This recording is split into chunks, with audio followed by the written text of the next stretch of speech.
dans la tombe et qu'on entend encore les pas. On entend encore les pas des gens qui l'ont accompagné.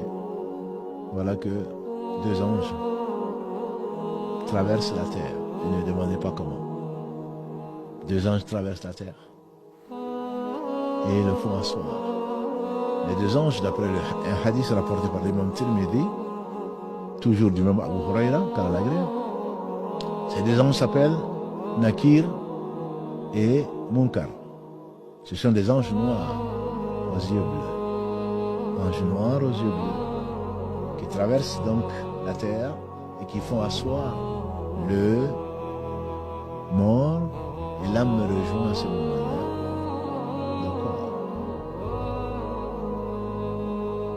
Et c'est le début de l'interrogatoire. Mais pour le croyant, Allah veut que la prière, les prières qu'il faisait dans ce moment, se mettent au niveau de la tête. En disant, vous n'aurez pas accès à moi, à celui qui a prié, vous n'aurez pas accès par ce côté-là, que je défends. La prière va venir se mettre en défenseuse ou en défenseur du mort, du côté de la tête. Le jeûne va défendre le corps du côté de la droite. Quant à la zakat, pour ceux qui ont eu l'honneur de le dépenser, de le payer, la zakat vient défendre le corps du côté de la gauche. Il reste une porte d'accès qui est le côté des pieds. Alors, ce sont les bonnes actions, les autres bonnes actions qui viendront défendre le corps. Et en particulier, le lien de parenté que l'on a essayé, que l'on doit et qui est sacré à respecter, qui vient barrer la route donc d'accès à cet homme. Donc il est protégé des quatre côtés. Quand il va être assis, les anges vont dire assieds-toi, il va dire attendez. Parce qu'à ce moment-là, pour lui, ce serait comme la prière du Asr, entre le Asr et le coucher du soleil. J'ai pas, en se levant, quand l'âme va rentrer dans le corps, ce sera comme au moment du Asr. Il va dire attendez un peu, je vais faire ma prière. Les anges vont dire non, attends. Tu réponds aux questions, ensuite tu vas faire la prière. Il va insister, je vais faire la prière. Les anges vont dire non, pas avant de répondre aux questions. Les trois questions sont connues. Quand un examen, quand il y a une fuite et quand on connaît les questions, on se précipite et on les prépare. Et Allah nous a donné les trois questions qui seront posées à tout un chacun. À savoir, Ma Rabbuk, quel est ton Seigneur? Ma Dinuk, quelle est ta religion? Et qu'est-ce que tu penses de cet homme, s'agissant de Mohammed, sallallahu alayhi wa sallam? Et qu'est-ce qu'il t'a appris?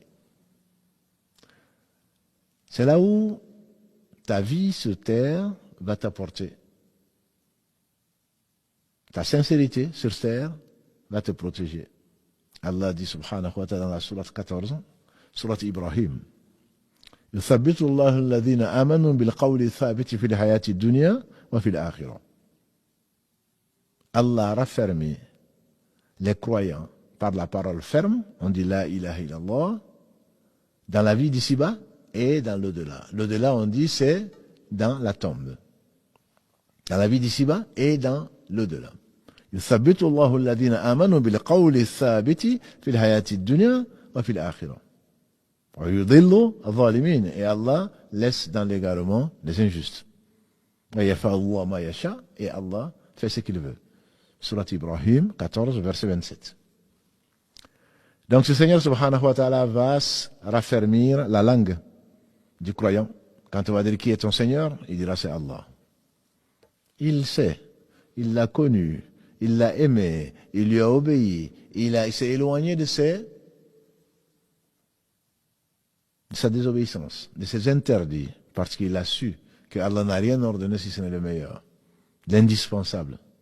Allah ne veut pas faire souffrir le fils d'Adam. Mais il sait que c'est par ce moyen-là, comme la prière, le jeûne, ce qu'il n'aime pas, ou qui lui cause des difficultés, c'est comme ça qu'il va être purifié. Il va mériter la proximité d'Allah.